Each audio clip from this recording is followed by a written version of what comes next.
So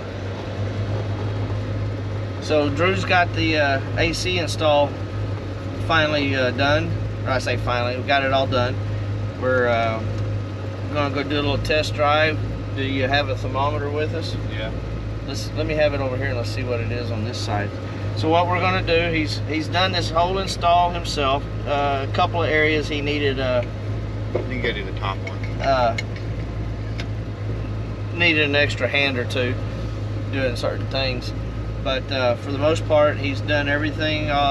Figured out the wiring, had a few issues, had to do this with some fitment issues on this, that, and the other, as you saw in the first video. So now we're gonna go give it a test drive and see how the cooling is and do a little reading here. I'm gonna do a reading. I guess I was supposed to be recording it. So we're starting off at about 60 degrees, 64 degrees at the moment. We got it turned down a little bit just so we can video. So let's get going. Alright. We've got plenty of volume coming out here in the vents. This will be scary riding with somebody else. No seat belts, no oh shit handle. So they did it in 67. Yeah. I mean, you get options right So now. let's go. No, go up here and we'll do like our normal deal. We'll go up here to Wiley, just run down the highway. We'll get some highway speed. Now remember, you're probably in a school zone. No, it's not a school zone anymore. Okay. So why don't you tell us a little bit about the car? About your yeah, tell us a little bit about the car. And it's a 67 El Camino.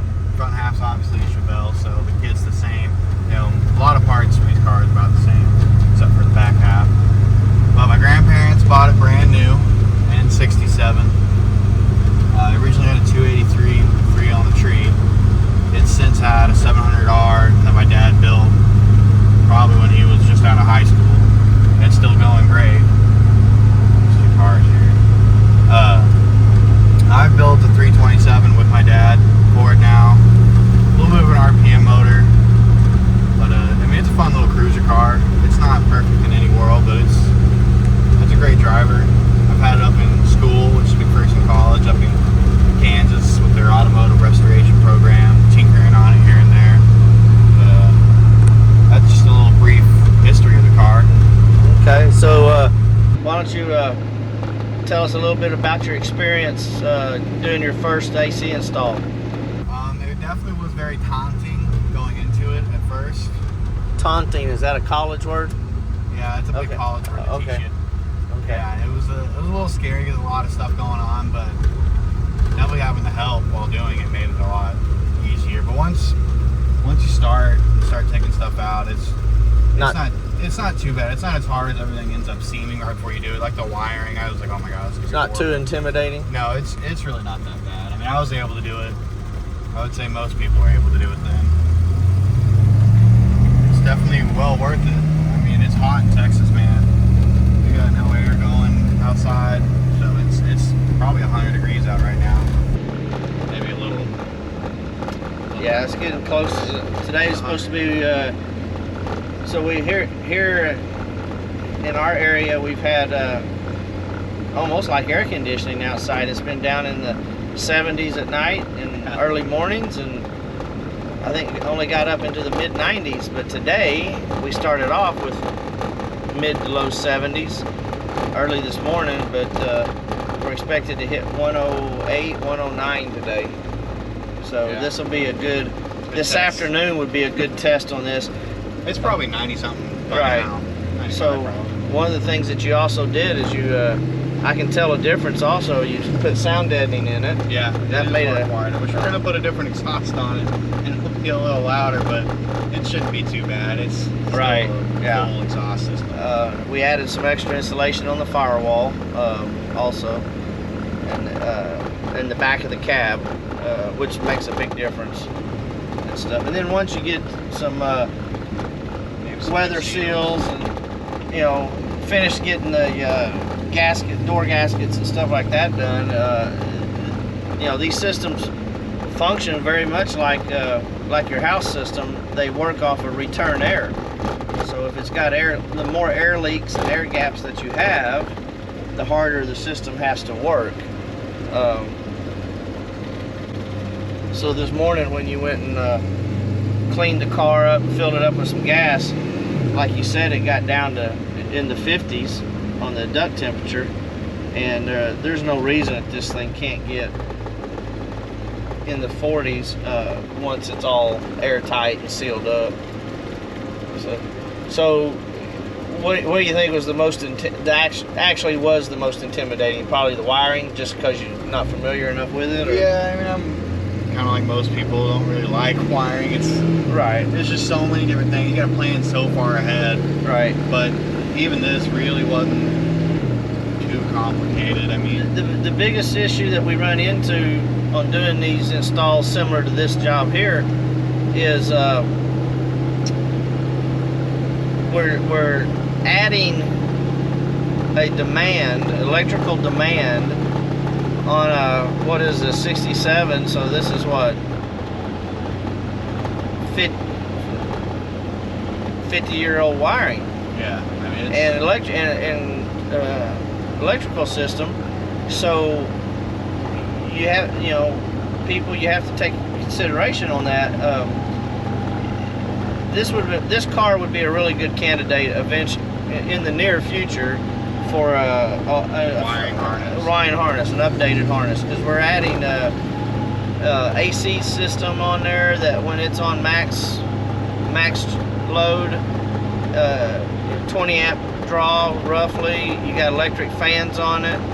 Now you do have the Holley front drive system, which has a 150 amp alternator, but you got to remember it's putting out more amps than the system was really designed to begin with. So you got to take that in consideration, and that all adds to the performance of the system overall. But so we've just been driving a little bit, and we got the system turned down so that you can hear us. Yeah, we're like in the middle. And yeah, we're fan speed's pretty low, but we're already down to 59 degrees. I mean, it's comfortable. It's actually really nice and comfortable. We got decent air volume even at low speed. I got a lot of it blocked off over here with this gauge over here. And of course, we got 2 cameras going on, but we're trying something new. Of course, so Drew, as you're seeing on camera right now, he's our social media guy. You're what, 21? 21. So, and it's all self-learned, self-taught, trying to get this done, but he's a student over at McPherson College up in McPherson, Kansas, in their automotive restoration program.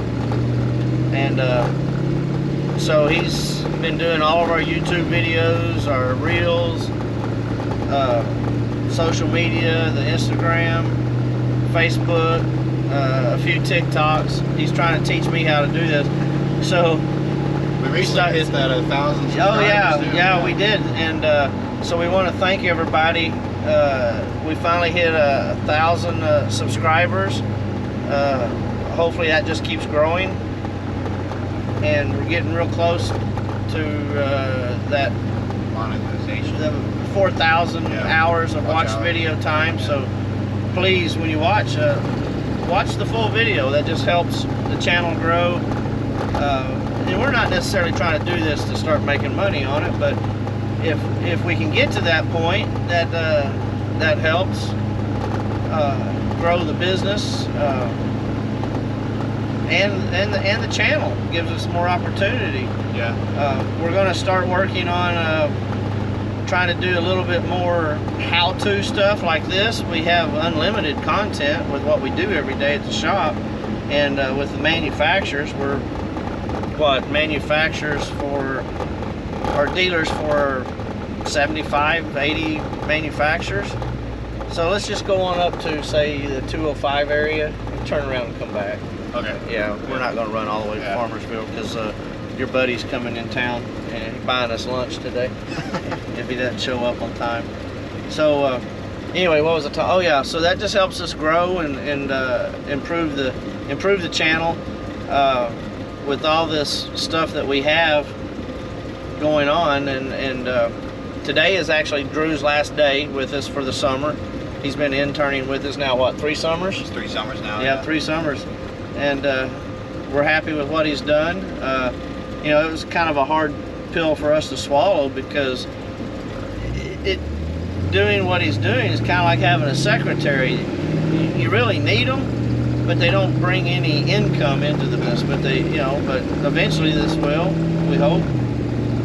And so the videos and content may slow down a little bit after he's gone, but it's we're all gonna on Mike to record it. Yeah, it's all on me to record and get it to him to edit and download and do all that. This car right here would be a very good candidate for a street grip, Ride Tech street grip suspension. Yeah, it really would. It's probably all factory suspension. Yeah, it looks like it is, but like you said, it's just a kind of a family heirloom, more or less. I remember this car when your grandpa had it. I was still driving it. So we've got that. We're going to do some videoing under the dash or under the hood. He'll do if you haven't already, show some final stuff. Now you got to remember, this is a 20-year-old kid, so detail on some of his wiring. I've given him a hard time about that. So we're going to start with functionality and getting it to work and all that first, and then we'll work on him as far as detail and cleaning it up and stuff like that. But yeah, so it's still coming down. It's comfortable. I'm gonna bump it up just a little bit and see how much more it comes down. We're just trying to keep the sound down because we're not using our little microphones at the beginning. So yeah, we need to. So wiring was probably your biggest issue to deal with, just for understanding, and then and the controls. So what he chose to do on this. Now this car actually belongs to your aunt, right? Yeah. So what he chose to do, and a lot of it is for economics.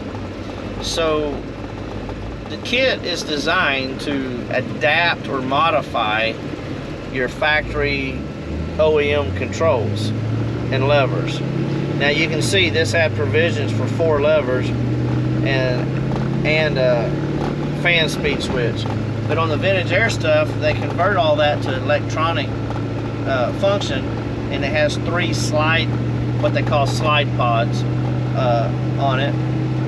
And so you actually only end up using 3 of the levers. So we actually took one completely out, as not to confuse his aunt which one's working or whatnot. And then the original fan speed switch, we just left it in there to fill the hole on that. So it's not used at all. But then you had to deal with routing your hoses through the kick panels. There's definitely some things you gotta plan ahead, be patient with, and just and read the instructions. Very thoroughly. Maybe read the instructions first thoroughly. Yeah. And so one of the things that he learned, and we just kind of deal with it because we've been doing it for a long time on some of these kids. But as he noticed in their instructions, some of it's kind of vague. They just say take the dash out or take the condenser out, the OEM condenser. But there's a procedure definitely that works better than others. Yeah, you know. And so, granted, their instructions are so many pages long, and to add every single step gets kind of costly on paper and printing and stuff like that. But so when if you order one of these systems for yourself to do at home, it can be done at home. You can do it in a garage. I mean, I really didn't use any tools that nothing special a person wouldn't have. I mean, I can't think of a weird tool. Y'all have a nice hose cutter that I use, but you can cut a hose with it. Probably the only thing that the average guy wouldn't have at home in his garage is probably the crimper. Yeah. But like here at our shop, if you buy a system from us and say it's a system that you have to cut the hoses to length, what we call a custom hose deal, where you're going to route the hoses kind of custom and cut them to length and put the fitting on. If you bring it back to us once you get it all cut to length, we'll do all the crimping for you for free. And generic hose kit, or the standard hose kit, comes with so many 90s, straights, 45-degree fittings, and if you need an extra fitting or two of a different angle than what came in the kit, bring those back to us or send them back to us. We'll swap them out for what you need, but we'll crimp them for you for free and answer any questions. One of the critical things is as you're mocking everything up, hose-wise, always lubricate the O-rings thoroughly with the refrigerant oil and the threads, so that you don't take a chance of galling a thread or something, or pinching an O-ring. And there's kind of not a correct or wrong procedure to do that, to assemble all that, but there's one that works better than others to help prevent the pinching of the O-rings. But so he got all that done. He crimped some of his own hoses.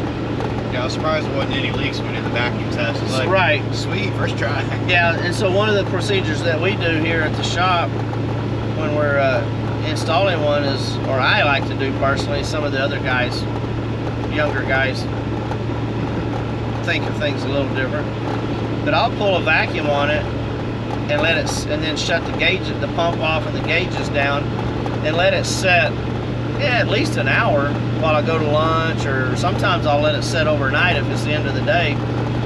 And if we don't have a leak under a vacuum, which a lot of times will show a small leak, then I feel pretty confident that the system's airtight. Now, you can have a leak under a vacuum, but not under pressure, or you can have a leak under pressure, but not under vacuum. So we've experienced that over the 40 years we've been doing this. So you just take your time and follow through the instructions. And if you don't understand something, don't hesitate to call. We're only a phone call away. We're more than happy to answer any questions, especially if you're trying to do this yourself for the first time. And if you have any questions, you can leave them in the comments on this YouTube video. Yes, too. sir. We'll answer them to our best of our ability on anything. I mean, yeah, we send them to Mike and have them. Yeah, we'll answer them as soon as we recognize them. And we like to have a feedback, input. You like how we did something? Would you rather done it this way, like video-wise, or exactly? We're like I said, we're still learning. This is only our third summer. Yeah, I mean, it sounds like we've been doing it for 3 years. We've only been doing it for 3 summers. I mean, that's less than 1 year, really. It's right. 9 months at best. And it's not a daily. I mean, there's not something every single day. We're not living this. We're trying to run a business also, full, and that's a full-time job in itself, is running the business. Yeah, so anything else you want to tell the viewers or members that you experienced? I mean, it's definitely a little scary at first, but it's once you start, just pace yourself and now don't try and do a million things at once, and then you got everything out of it. Yeah, stay organized. Stay organized. Yeah, dude, if you follow the instructions as they tell you, they have thought this through. They've received a lot of input from their dealers, and so we're a full service shop. So not only do we sell, you can go after it. It's turning also. Oh, okay. It's turning also. So yeah, not only do we sell the products, but we install a lot of what we sell. So we've experienced a lot of things. We've had sent stuff back, information back to Vintage Air that they've ended up using or changing or adapting to. Not with just Vintage Air, but everybody else. So I had a thought here I was going to mention. Well, guess I'll think about it here in a minute. Getting old. Yeah, you are. But yeah, Nice North Texas scenery. yeah, Surprised we still got trees around. There's not a neighborhood sitting there. yeah. Our brown green grass.